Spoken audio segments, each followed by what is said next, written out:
Assalamualaikum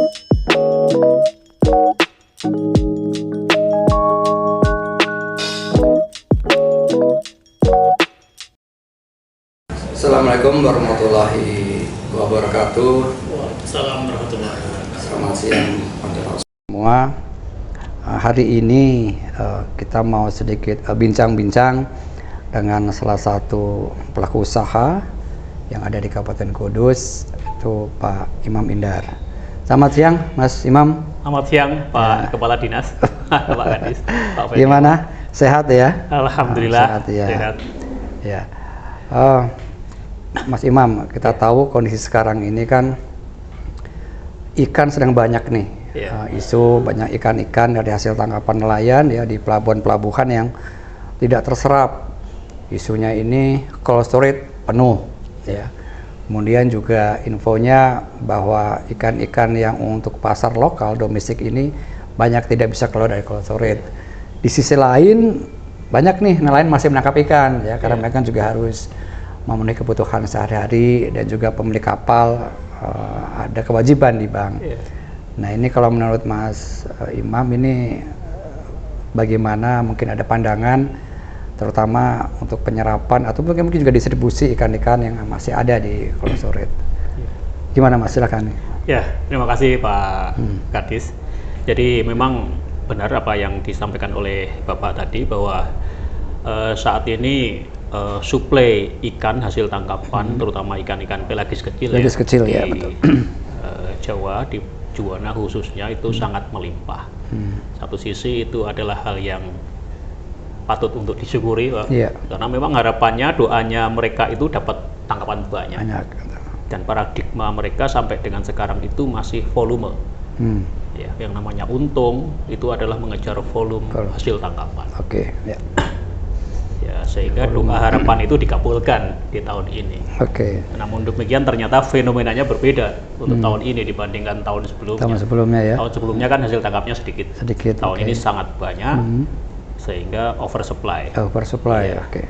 Ya, tapi ya kalau saya melihat pertumbuhan cold storage di Jawa Tengah, ya khususnya di Juwana itu sudah sangat pesat Pak sebenarnya Pak. Itu sudah cukup bisa membantu menyimpan hasil tangkapan yang melimpah sehingga bisa diselamatkan itu beberapa, tidak dijual. Untuk yang punya cold storage besar itu beruntung Pak, bisa disimpan, nggak dijual duluan sekarang karena harganya sangat murah. Ikan layang 6.000, 6.500, betul, ya kan? Betul sekali. Sebelumnya ini, itu bisa 15, 16.000. Rekor ya, rekor terendah nih tahun ini. Iya betul Pak. Terendah ini betul. Sepertiganya Pak. Iya. Ikan banjar yang sebelumnya itu masih 28.000, ya paling murah 25.000, sekarang 10.000. 10.000. Luar biasa, memang sepertiganya semuanya Pak. Ya beruntung bagi yang punya cold storage besar di Juwana itu disimpan, tidak dijual. Tapi untuk yang pengusaha penangkapan ikan tidak punya cold storage itu memang berat Pak. Iya. Saya melihat ada sesuatu yang unik Pak. Ya, jadi harga ikan di TPI itu sangat rendah. Tapi ternyata harga ikan di beberapa pasar tradisional yang saya kunjungi ya, saya lihat, bahkan saya beli langsung, itu masih sama saja, masih tinggi Pak. Jadi saya melihat di pasar di Kudus, di Jepara, terus kemudian di Borobudur, di Muntilan, Solo, itu harga ikan pindang hasil olahan dari ikan layang itu masih sama saja harganya. Terus ikan kembung Banjar itu ya masih 35-40 ribu per kilo. Sementara di TPI Juwana itu 10.000, 13.000. Artinya ada sesuatu yang unik ini.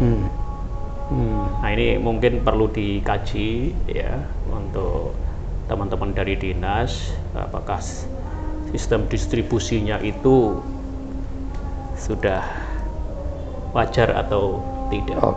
Ada tanda tanya besar di situ. Ini ada tantangan bagi pemerintah untuk melihat itu.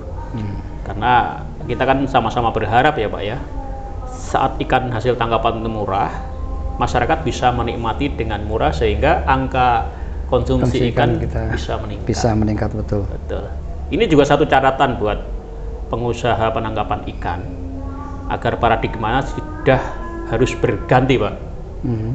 Dari semula itu berorientasi pada perikanan tangkap, harus berpikir tentang pengolahan dan pemasaran. Pemasaran, oke. Iya, paradigmanya harus berubah nih, tidak menangkap, semakin banyak hasil tangkapannya itu semakin untung, kalau sedikit tidak untung. Tapi harus bisa berpikir tentang bagaimana bisa memberi nilai tambah dari produk hasil tangkapannya dengan cara pengolahan maupun pemasaran. Nah, sekarang kan pelaku industri penangkapan ikan itu belum melek pengolahan dan belum melek pemasaran. Faktanya apa? Bahwa ikan hasil tangkapan mereka itu dengan harga 13.000, 6.500 dijual di pasar harganya masih 35.000, 40.000, masih sama, tidak turun. Artinya ada yang menikmati ini. Ya, berarti ada satu Pak, dan pengolahan. Nah, ini teman-teman perikanan tangkap harus diajak itu agar bisa berpikir hilirisasi, Pak. Nah, sekarang kan lagi keren kan istilah hilirisasi kan. Mereka harus hilirisasi.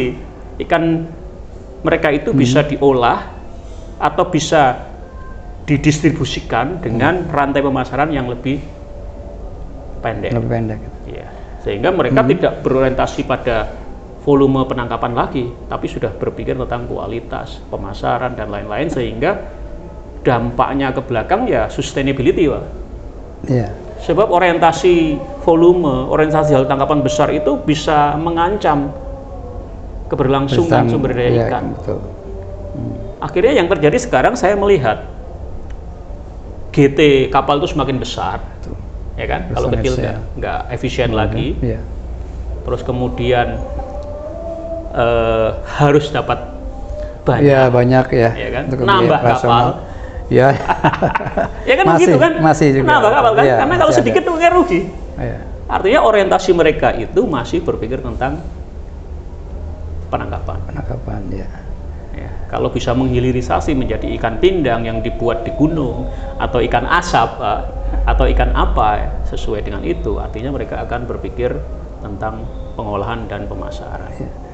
Ya, ini gitu, mungkin added value ya. Iya, betul. Tapi kan begini, Mas Imam, kan tidak juga semudah itu ya, penuh proses juga ya. Karena mereka ini kan terbiasa dengan menangkap ikan. Persoalan ketika melaut pun juga harus logistik, BBM, daerah penangkap ikan, dan cuaca juga mereka perhitungkan. Nah, di sisi lain memang betul sekali tadi harus ada added value nih ketika nanti ikan tangkapan sementara kan masih disimpan di cold storage ya, di cold storage.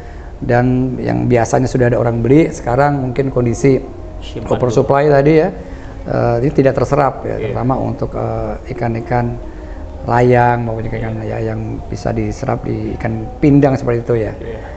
Nah, mungkin kalau untuk hilirisasi ini harusnya memang ada skema ya untuk pelatihan atau apa, ataupun membentuk unit-unit usaha ya, nelayan yang memang khusus untuk mengolah hasil perikanan. Ini cukup besar juga. Oke, Mas Imam, kalau misalkan ini sedikit cerita, panjenengan kan juga ekspor ya, ikan kayu ya, ikan asap lah, ikan asap, smoke fish atau smoke fish istilahnya. Ini bisa diceritakan sedikit bagaimana itu yang sedang dilaksanakan, kemudian kemana marketnya, mungkin bisa juga menjadi inspirasi bagi teman-teman konco laut. Terima kasih, Pak. Jadi benar, memang dalam 2 tahun terakhir saya merintis pengolahan ikan asap yang orientasinya tidak lokal lagi tapi ekspor ke Uni Eropa.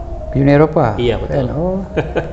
Jadi ini satu-satunya sekarang yang bisa ekspor ke Uni Eropa untuk produk ikan asap. Ya, ini saya ucapkan terima kasih juga kepada salah satu teman di Dinas Perikanan Provinsi Jawa Tengah yang bisa mempertemukan saya dengan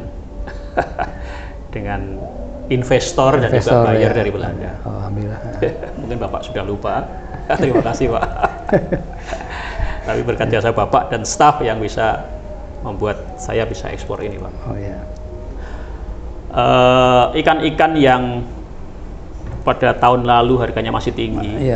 Ya, waktu itu salah satu ikan asap kita kan ikan sero.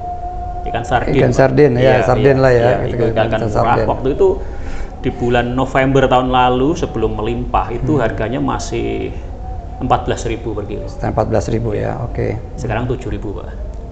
Luar biasa. Iya. Sampai turunnya hampir 50%. 50% ya. Iya.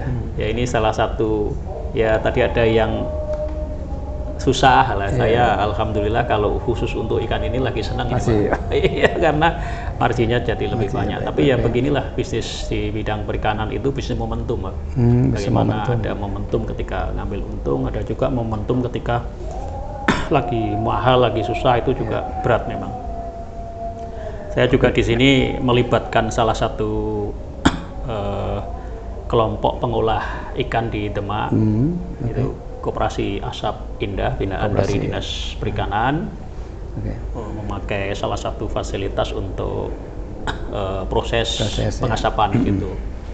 Yaitu salah satu mini plan kami yang bekerja sama secara khusus memproses dengan metode pengeringan atau pengasapan kering. Ya, metode kering.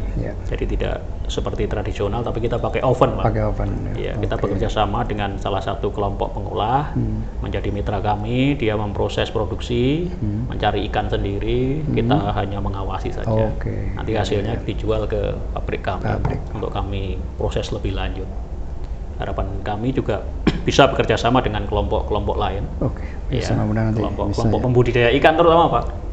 Iya, karena di Jawa Tengah ini beberapa, menarik nih. Jadi tidak hanya dari hasil tangkapan ya. Iya. Selama ini kan ikan apa yang dipakai? Kalau dari ikan laut apa? Ikan laut itu yang paling utama itu sea catfish, Pak. Catfish. Sea catfish. Iya, manyung. Kan manyung. Manyung, jahan dan sejenisnya. Ada blusu, lizard fish. Iya, ada manyung, segala jenis ikan manyung. Terus yang berikutnya ikan sardin tadi, ikan sero. Terus kemudian ikan barakuda. Barakuda, barakuda juga bisa ya. Besar-besar itu. Ada juga ikan talang-talang itu, Pak. Ikan yang enggak panjang itu ya? Iya, yang tipis ya. Ikan kue gitu, Pak. Kayak ikan kue modelnya betul. Ikan talang-talang. Iya. Terus untuk ikan air tawar, budidaya ikan lele, Pak. Bisa ya, ikan lele juga bisa juga di apa, ada contohnya mungkin? Ada, Pak. Ada, Pak. Ada contohnya ya? Ada. Oke, itu yang bisa tidak hanya ikan laut tapi ikan air tawar. Ikan air tawar, ikan lele, terus kemudian ikan apalagi selain lele? Bawal air tawar. Bawah ya, red pako ya, air tawar. Pako juga bisa ya. Ada juga ikan nila. Ikan nila, wah betul. Menarik nih. Kalau ikan nila bisa dibuat semacam itu, ada ukuran tertentu nggak atau bagaimana untuk nila ini? Nah, di sini masalahnya. Ikan nila kita itu nggak kompetitif, Pak. Nggak, harganya nggak kompetitif ya. Iya, betul sekali. Di pasar internasional ikan nila kita itu nggak kompetitif. Betul saya. Kalah dengan Cina, kalah dengan negara-negara lain. Kita terlalu mahal, Pak. Nggak masuk. Akhirnya kita alihkan ke ikan bawal. Nah, kenapa ikan bawal masuk? Karena ikan bawal itu tidak tergantung pada pakan pabrikan. Ya, ini betul sekali Mas Imam. Jadi kemarin saya juga sempat berkunjung ada tempat ikan nila kita tidak bisa bersaing dengan Cina. Karena memang kalau di sana dengan harga 7.000, jadi kita nggak mampu. Jauh. BEP kita aja di angka 14-15.000, jadi sulit untuk bersaing. Sebetulnya ada prospek juga tuh. Tapi sekali lagi mungkin karena tadi terkait dengan pakan yang harganya juga lumayan luar biasa, dan walaupun sudah dicoba ditekan dengan efisiensi pakan, tetap saja juga tidak bisa menekan harga. Nah, tapi kalau untuk bawal ini termasuk vegetarian apa vegetarian istilahnya, makan tumbuhan ya? Iya, betul. Ya, memang vegetarian, bener, Pak. Bahasa vegetarian ya. Saya baca di Wikipedia dia termasuk vegetarian. Vegetarian ya. Jadi nggak orang aja ya. Jadi tumbuhan, pemakan biji-bijian. Istilahnya apa ya? Omnivora ya? Herbivora. Nah, kalau vegetarian kan untuk orang nih, kalau herbivora untuk ikan ya, dia pemakan tumbuh-tumbuhan. Dan ini masih bisa digunakan. Dari mana kalau dia tahu sumber-sumbernya yang biasa digunakan? Kami dapat dari Sleman. Sleman ya? Iya. Oh, Sleman ya. Iya, kalau Jawa Tengah itu di Magelang. Bisa dikembangkan di sana? Bisa di Salam. Desa Salam ya? Iya, sebelum Jogja itu. Ya, ini bagus nih, paling tidak ada jenis lain ya bisa dikembangkan, bawal air tawar ya. Dan ternyata prospeknya banyak kebutuhannya kalau boleh tahu, Mas? Kalau ikan air tawar itu untuk bawal 1 bulan 30 ton. 1 bulan 30 ton? Iya. Luar biasa, 1 bulan 30 ton ya? Lele semua itu hampir 28-30 ton, Pak. Semua jenis. Masuk Iya, lele masuk bawal ini ya? masuk udang juga, udang windu, udang faname. Maksudnya diapain udang faname ini? Diasap. Bisa juga nih? Iya. Keren sekali ya. Ini nanti dia apa nih? Di packing dalam bentuk kaleng seperti ini atau pos atau apa nih yang agar kan dipasarkan di luar ya, apalagi di kemana, di Eropa, di mana, di Belanda tentunya kan mereka membutuhkan juga apa semacam sertifikat atau keamanan ya, food safety yang luar biasa ya. Iya, betul. Itu gimana langkahnya? Ya termasuk kalau budidaya ya syaratnya harus ada CPIB ya, itu wajib. ya. Memang itu harus dilampirkan. Kalau dari penangkapan ya harus ada CAT certificate. CAT certificate. Semuanya itu harus dokumen-dokumennya harus lengkap semua. Oke. Ini memang dokumennya rumit, paling rumit dibanding Amerika sekalipun paling rumit untuk Eropa, Pak. Iya. Tapi selama ini nggak ada kendala nggak? Karena kan memang tidak salah. Kalau tidak salah isunya kan disuspend ya beberapa untuk yang ke Uni Eropa ya, yang sudah punya apa istilahnya approval number itu kan ada nih.